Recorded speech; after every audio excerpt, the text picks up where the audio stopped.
What is going on, everybody? This is TAETRO, and welcome back to an all-new chapter of the Ableton Live for Beginners series, the series where we're going through Ableton from the ground up, from literally having no knowledge about Ableton Live to being able to create your own music with the DAW. Today's episode is going to be brought to you by DistroKid. I'll tell you more about them a little later in the video. And I just want to say thank you to everybody who has already let me know how helpful this series has been for you. I would love to hear from you in the comments if this series has been helping. It helps me know, which direction to go with these videos, what chapters to do next. So if there's a direction you want this series to go, I would love to hear about that from you in the comments. Also, giving the video a thumbs up really helps more people see the series, more people see the videos, which is good for the channel and good for the world. More people using Ableton Live, more people creating music. I think that's a better world, right? But wait, we've covered a lot of ground already in this series. So if this is the first video you're stumbling upon, go back and watch from the beginning. There's a lot of very important stuff that we're going to be drawing on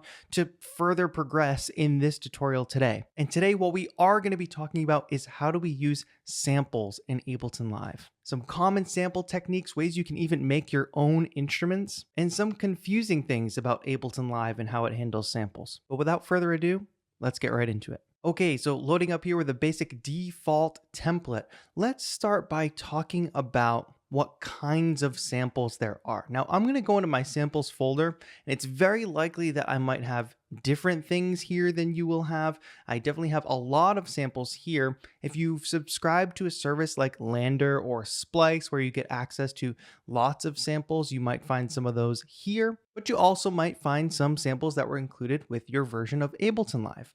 What kind of samples do we have? Well, right here, right away, I see some drum samples.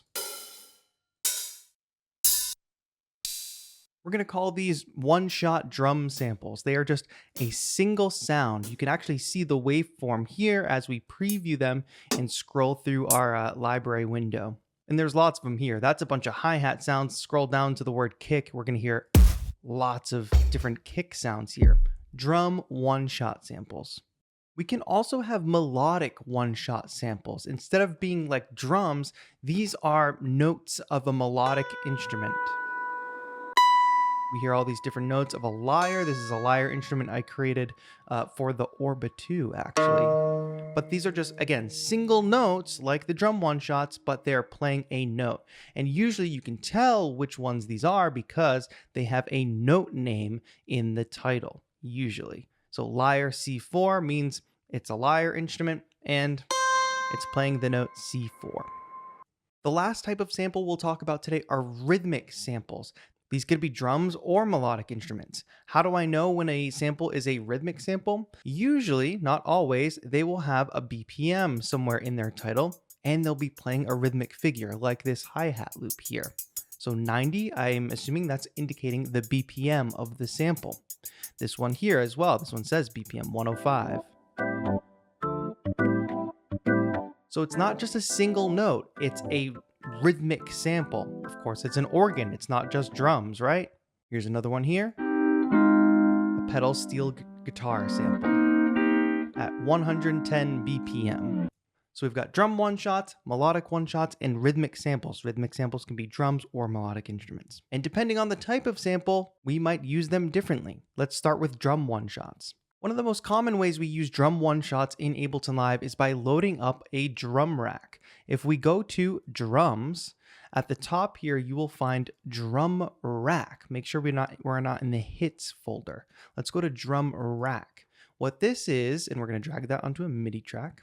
What this is a collection of little samplers, we'll touch more on that later, on each note of our keyboard, essentially. You can see C, C sharp, D, D sharp, and each one of those boxes can actually hold a sample. So one thing we could do here is go to drum hits under our drum category, and this is actually going to show us a bunch of drum one-shot samples like clap.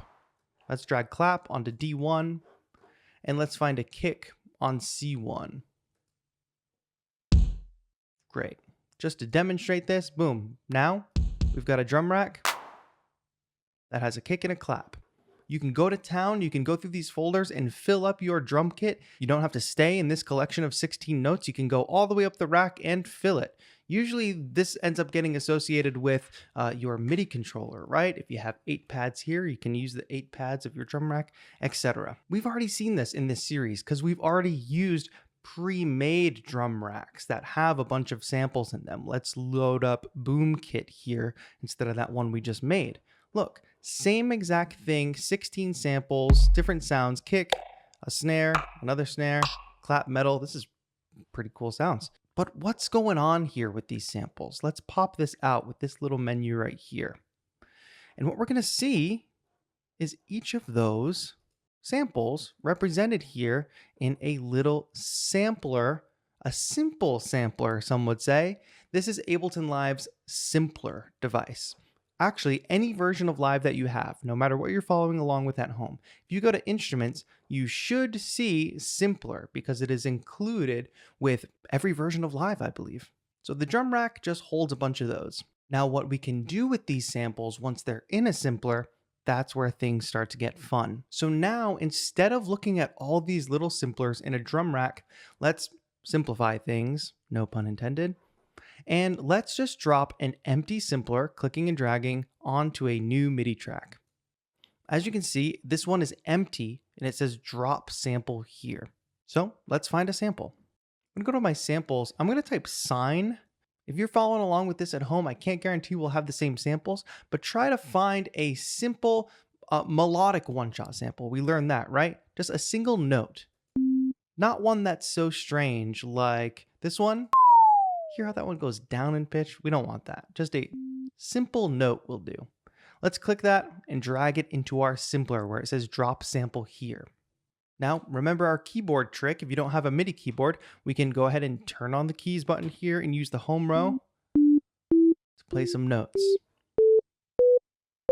And what are we hearing? Of course, our simpler track is armed. We are hearing this sample, but at different pitches. We've now turned a single sample into an instrument, and we can even play multiple pitches at the same time to play chords. It does sound a little strange though, right? We're going to talk about why in a minute. But what can we do with this sample once it is loaded into Simpler? Well, we've actually loaded into the classic mode of Simpler, which allows us to play more than one note at a time. The fancy word for this is polyphonic. Poly, multiple. If we're in one-shot mode, you might remember that term, one-shot, that means we can only play a single note at a time. That has some uses. And then there's slice mode. I don't think we'll get into slice mode today, but we will do that in a future video. This is just an introduction to sampling. For now, let's stay in classic mode. We won't go through every single one of the parameters here, but I just want to touch on a couple. First of all, there's a built-in filter here. Remember when we talked about EQ in a previous chapter? This is like having easy access to some basic EQ functions. Like right now there's a filter and it is a low pass filter, meaning the lower I bring down this frequency knob, the less high frequencies we'll hear. It's doing this shape here, shaving off high frequencies as we go down. Of course, we can change the type of filter. We can do the exact opposite. I don't hear anything right now because we've shaved off all the low frequencies, actually all of the frequencies up to 22 kilohertz. Let's start down here. And as we go up, we lose low frequencies. That makes sense, right? It's just a built-in filter, which we don't actually even need to have engaged right now. If it's on and it's turned all the way up, it's not doing anything anyway. The next panel I want to look at here is very important, and these are concepts that are going to follow us through our music production journey because it applies to different synthesizers, it applies to different instruments and samples like this: attack, decay, sustain, and release. Let's try adjusting attack and see what happens when I play a note. You can see eventually if I turn it up high enough, we lose the beginning of the note and the sound almost just starts to fade in. As you might have guessed, the attack refers to that initial hit of the note. So if we have less attack, or if the attack is slower, we'll lose the beginning of the note and we'll actually be fading in at a certain time duration. Now the next two, decay and sustain, these have more of an effect on notes that will end up holding for a longer amount of time. Since this is a short sample, it's not going to be the best demo. But it's essentially what happens to the sound after the attack and what level should it get to before we start holding the note. And when we start holding the note, that's of course called sustain. But it's not something that's super crucial right now. We'll touch on it in a bit when we have a better sample to work with. What you can probably see though is if I turn sustain down, we're hearing the attack, and then when I'm holding the note, it's very quiet, right? Because we're going lower in decibels there for that level. Release is what happens when I lift off the note, when I release the note. As you can see, when I'm releasing the note now, the note is just very short, right? When I release, the sound basically stops. 50 milliseconds, you know? If I turn this up to 2 seconds, which is longer than this sample even is, when I press the note,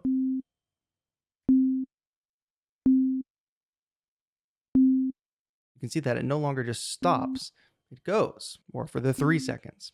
So hopefully you've got a good understanding of attack and release for the moment, because those are the most obvious. We're going to get back to decay and sustain in a moment.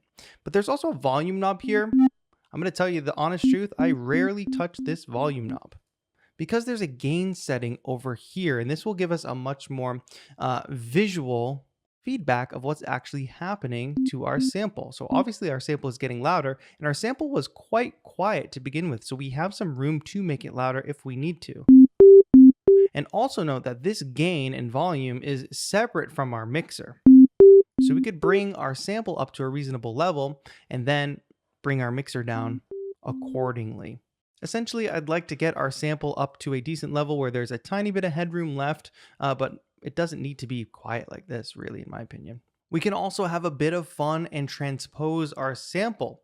For that, now let's go to controls, the controls tab here, and ignore all the fun, confusing stuff. Don't get overwhelmed for a moment. Let's just focus on this little parameter here, transp, which stands for transpose. So we're hearing a note, right? Let's go with transpose.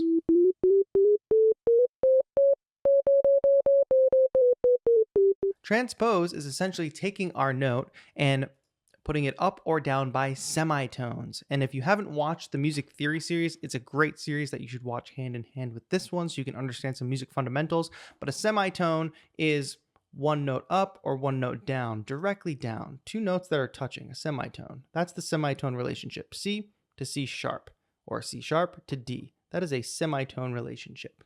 We can also let these notes glide between each other. Let's go ahead and set this to glide. Let's crank the time up just for dramatic effect to about 100 milliseconds. Now, if I play two notes simultaneously or one right after the other, it will glide between those two notes based on the time value that you set there. Obviously, a higher time value is a slower glide. Okay, so you might be saying, why would I want to do all that? And what about those rhythmic samples you talked about? And we are going to touch base on those and make something really cool right after I tell you about the sponsor for today's video, DistroKid. DistroKid is the easiest way to get your music on all the major streaming platforms like Spotify, Apple Music, even platforms like TikTok.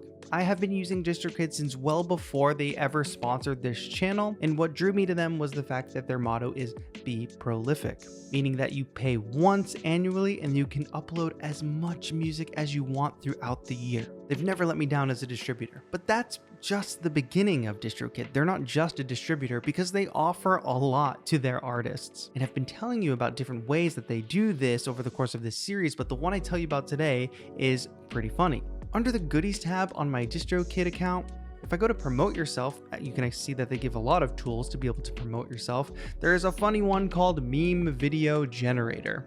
And this allows you to create a meme video from a template right via DistroKid with your releases. Many of them are actually free.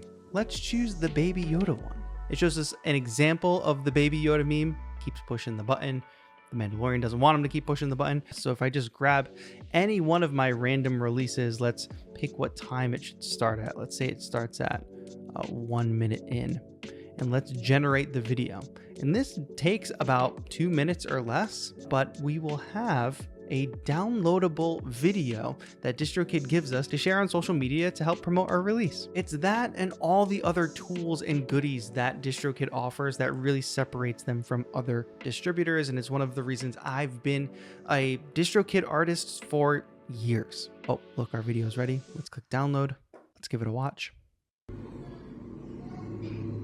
Let's see. Where's our song?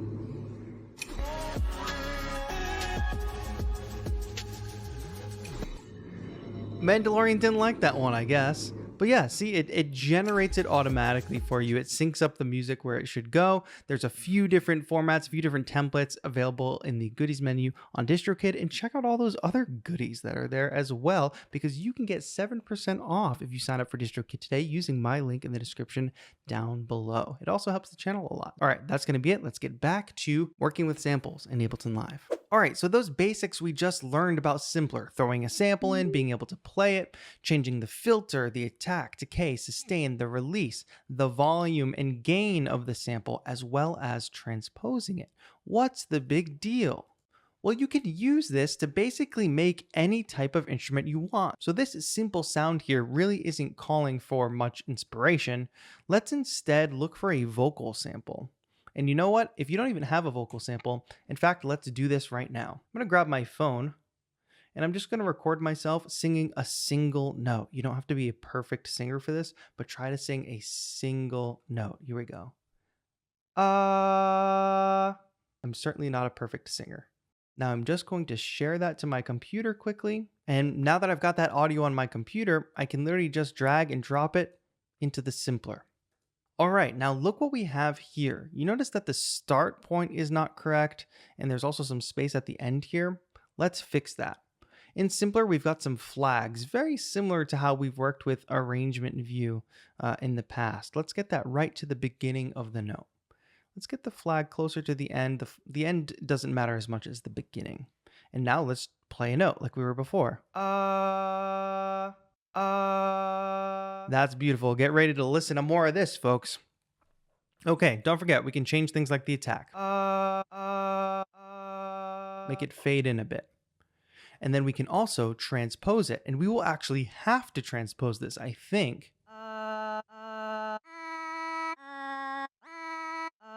Oh, I forgot I kept glide on. Let's turn glide off for now so we can play more than one note.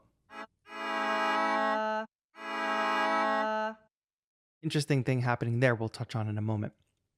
So we've got our little custom instrument here. By the way, you didn't have to use your voice. You could pluck the string of a guitar or hit a single key on a piano. And as long as it's one note, all this experimentation here will work. The reason transposition matters here is because depending on your sample, it's going to have a specific pitch. Let's scroll down the sample list again really quick here. A lot of these say C2, C3, some of these say C sharp. No matter the note of your sample, we have to make sure it matches either, if we're playing on our computer keyboard or our MIDI keyboard, because we want C on the keyboard. When I play a C, I want to hear a C, which might not necessarily be true if our sample note is not C. And I'm actually not sure what note I sang. So let's go to Audio Effects, Utility, and Tuner, and let's see what note this is.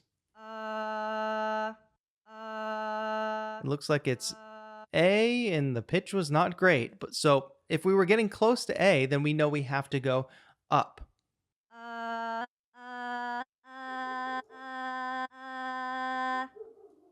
And since I'm not a perfectly tuned instrument, we can actually use the detune knob here to get it to a place where it's hovering more around that center, the C. And you know what? We all know how to use audio effects. We talked about that in a previous chapter. Let's just drop a reverb on here, which will make this slightly more interesting to listen to. Great. So now that we've tuned the sample, that means as we start building a track and loading in multiple instruments, everything will be in sync. If you're playing, in C on your keyboard, all your other instruments will be in tune. It'll be all in tune together. There will be no problems. That tuning step is so important. But now we need to talk about warping, which is a hugely important aspect of Ableton Live for a lot of different reasons. What am I talking about? This button down here that says warp. We're going to see this in different spots in Ableton Live, but let's look at it here in simpler. Underneath warp, it says complex. If I scroll through this drop-down menu, you'll see a bunch of other ones. Beats, tones, complex pro. What does it all mean?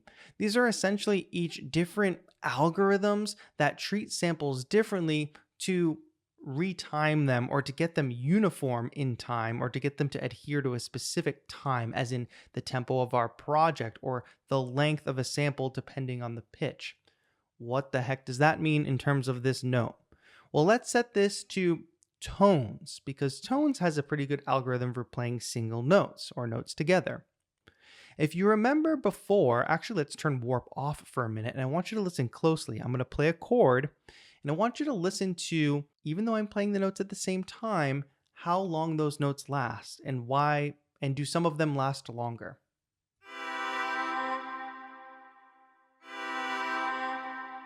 What you're probably hearing is,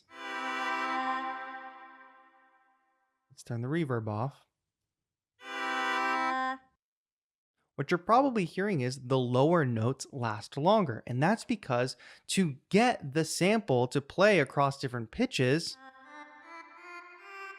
the simpler has to, shrink or stretch the audio to get it to match those pitches, or at least that's what it's doing in this instance to get it to make those pitches.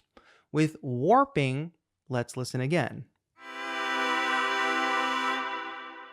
Everything is perfectly uniform in this instance. This is really useful when you're working with melodic one-shot samples, so that your samples don't all end at the same time when you're just trying to play a chord. Perfectly uniform. Of course, you don't have to warp, but at least know that this is what warping is doing in the case here of melodic one-shots. But what about those rhythmic samples I talked about earlier? Let's talk about those. And now instead of loading a rhythmic sample here into Simpler, I'm going to load it as just a regular old audio clip here to show you another way or another instance where you'll most likely be working with warping. So let me just search hi-hat in here, because hi-hat sample is very easy for us to find. And remember, I'm looking for a rhythmic sample. So this hi-hat sample is a drum one shot. I'm looking for something with time. All right, here's an easy one to work with. Let's drop this in on audio track 3 here. And now it's a session clip. We remember how to work with session clips, of course, because you've been following along with this series intently. Let's first go ahead and lower the volume a bit so it's not too loud, and let's click play.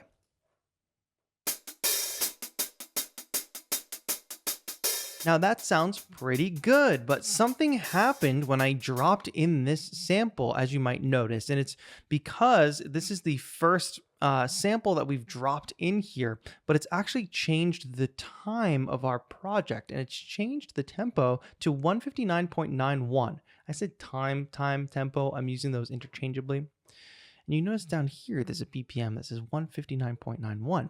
Well, this number here means that Live has detected that this sample is at 159.91 beats per minute. And that is highly unlikely. We usually don't work in decimal points of tempos like that.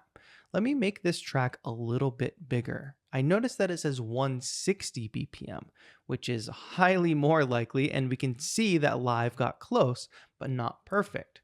So actually right now, I can't click in here and change this, which is kind of frustrating. But what I am going to do is unwarp the sample. Oh, look at that. There's a warp button here, and Live automatically warped the sample. Let's turn warp off for a second.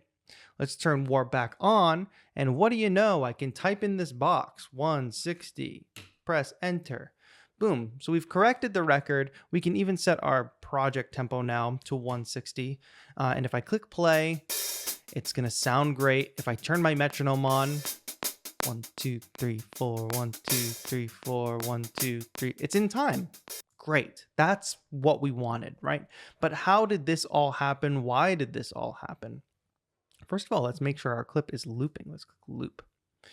And we notice, right, that it automatically turned warping on. And here's this list again. You might recognize these from the simpler. These are all the warp modes once again. If you can imagine, beats will work much better for a rhythmic drum sample like this instead of, the sample we used before, a melodic one shot or even a melodic rhythmic sample. And I also want you to notice that we have some similar controls that we had in simpler. We have a gain. We don't need to add much gain to this sample at all because it is quite loud already. And then we have pitch control. Let's hear what happens if we change the pitch of this instrument, of this sample. So you can pitch up and down rhythmic drum samples as well. Not only that, we can reverse the sample, which will sound pretty cool.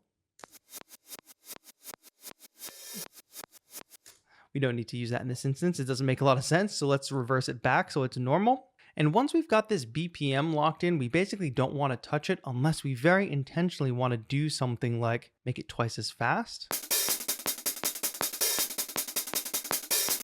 Or, click it one more time, make it half time.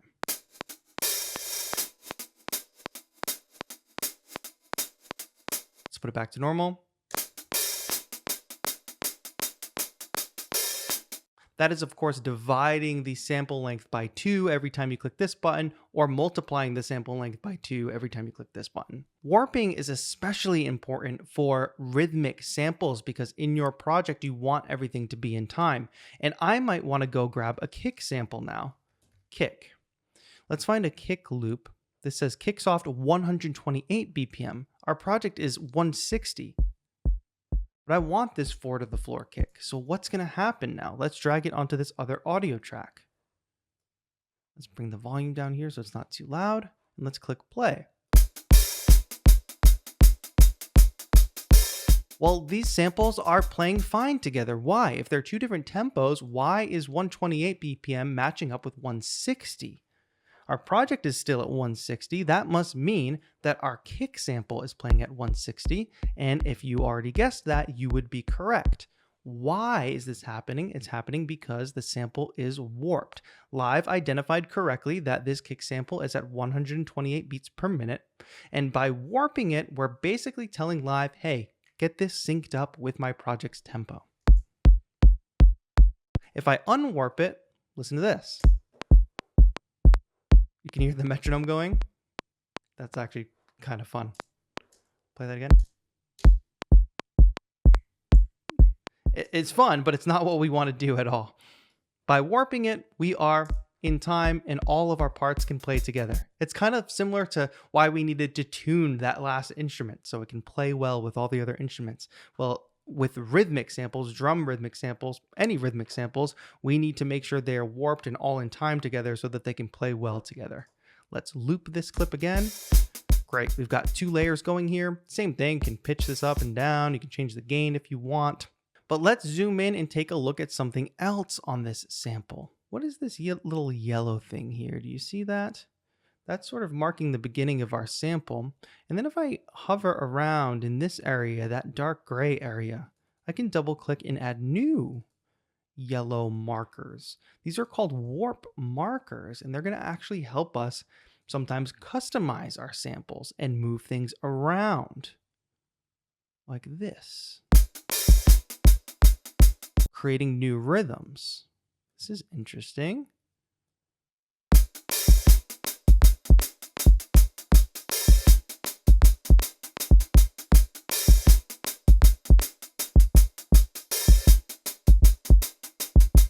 So aside from warping helping us get things in sync with our project, they can also be a helpful tool in, messing around with samples and making them our own. Of course, if I delete or if I double click on these warp markers, I can get rid of them.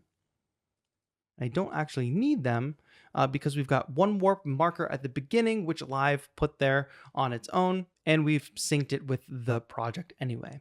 But one note on that is that when I put the warp marker here, and let's say I drag this note, first of all, everything else behind it is getting affected. And this note, the note before it, whatever came before it, is getting stretched, and that will affect the audio. One way around this is I could put a warp marker here, And now if I stretch this way, okay, we're not doing any harm to this note. There's going to be maybe some audio weirdness in that empty space. But the other thing I could do is put a warp marker here.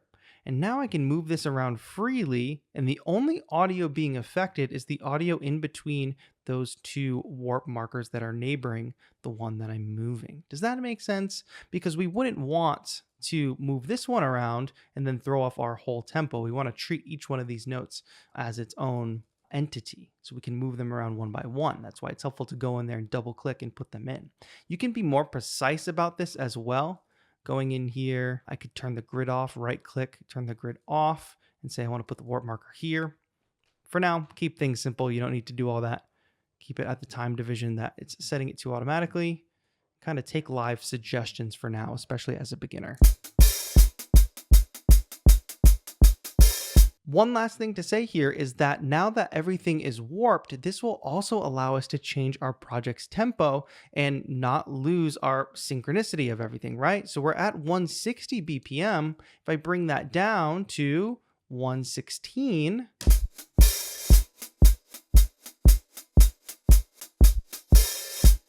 we can now play at a lower tempo, but everything will stay synced together. One thing you might notice though is that when we listen to this hi-hat, it's starting to sound like just slightly distorted. And if I bring this tempo to an extreme, even lower than it was, it's gonna be struggling more and more. Especially with slower tempos, the further away we get from a sample's actual BPM, the more distorted or the more artifacts we'll hear. The harder live has to essentially work to get that sample to play in time with the project. So just note that. You can't always take, a sample that's at 160 and bring it down to 90. So it's not like warping can overall do all this big crazy magic. Okay, this is a long chapter, but I want to show you one last thing with our melodic sample. One thing that's available to you if you have a higher version of Ableton Live is Sampler, which is the full-blown Ableton Live sampler that's a little more complex than Simpler. And we can take any simpler device if you have Sampler and convert it to Sampler.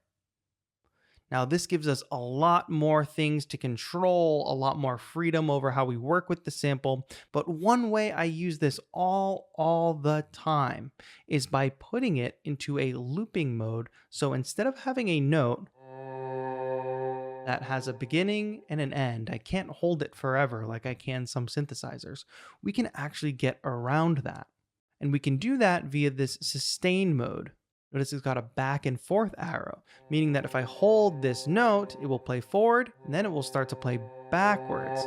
Now that's obviously not achieving the effect that I talked about a moment ago, but what we can do is grab that top flag there and bring it a little closer in towards the end of the sample, and grab this top flag here and bring it in a little closer to that.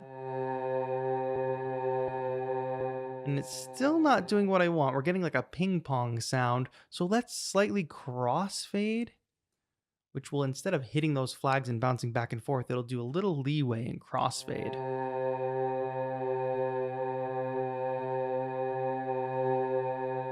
Let's go a little bit further down so it's a more even sound. And that's pretty good. So now I have an instrument where can hold it forever, and I won't subject you to that too much. So I know many of you maybe just have a limited version of Ableton Live and you don't have Sampler yet, so I just wanted to show that quick tip for those of you that do have Sampler. But what's the point of all this? The point of all this is sampling can unlock a whole new world for you out there with Ableton Live. And there's some crucial things like warping to make sure pitches play all at the same length, or warping to make sure that your rhythms are all in time, or so that you can be more creative and go adjust some of these rhythms in the loops that you've downloaded, making them more your own. And with this melodic sampling technique, anybody who has Simpler can take any melodic note and turn it into an instrument. So say you don't have a big fancy acoustic guitar plugin, well, you can go online and find a single acoustic guitar one shot and drop it in to Ableton's Simpler device. and suddenly you have an acoustic guitar instrument on your computer. Or you can get fun and creative and sample your voice or throw anything into this simpler and have a good time. This is just scratching the surface with sampling. If you would like another chapter on more advanced sampling techniques,